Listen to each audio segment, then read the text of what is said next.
du plaisir de vous retrouver aujourd'hui pour un nouvel épisode de peinture intuitive dans lequel on va réaliser une petite peinture abstraite.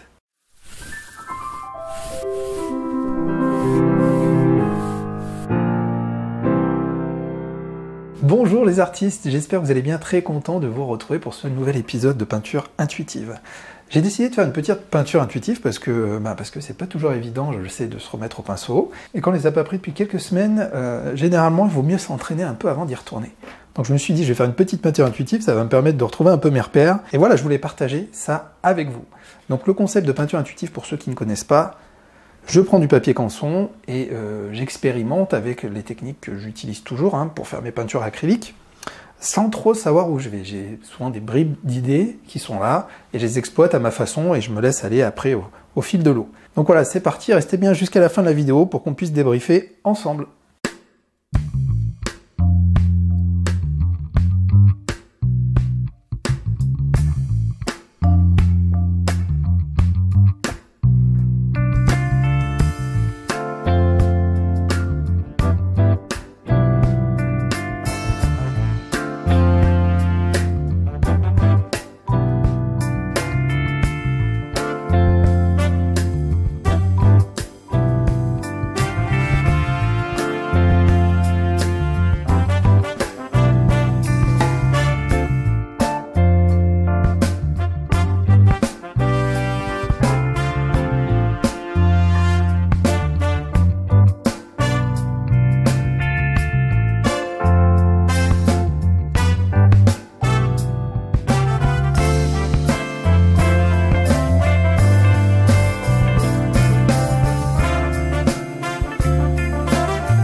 Bon voilà, mes amis, il faut que je vous explique. Parce que vous avez dû voir qu'il y a un bout de vidéo qui a sauté, mais c'est pas que c'est volontaire, mais c'est qu'il y a eu un incident. Alors déjà, je vais finir, hop, la petite touche finale. Je me suis lancé, petit à petit un plan est venu en tête, et ça allait pas du tout. Les couleurs se sont mal mariées les unes avec les autres, donc je me suis énervé. Je dis, ça sert à rien, c'est fini. J'ai coupé la caméra et j'ai commencé à continuer à m'énerver avec mon pinceau. Ce qui a fait des teintes très foncées ici. Ça a mélangé à la fois ma terre d'ombre brûlée, ça a mélangé...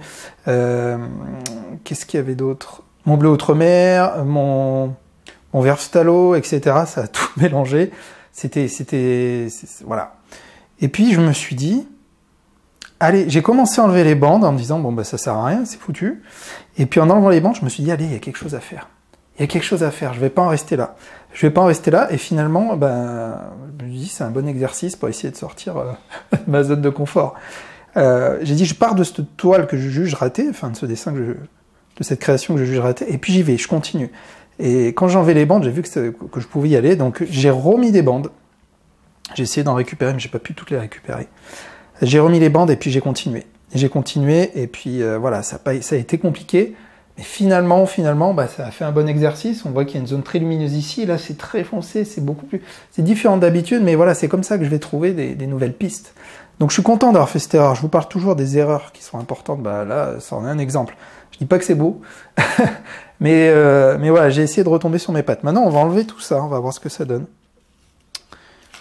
Donc ici, je pense que ça va être pas mal sur ce côté. Du coup, j'ai retravaillé sur le vert.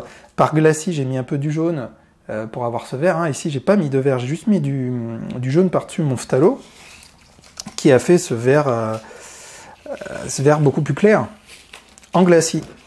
Oula, doucement.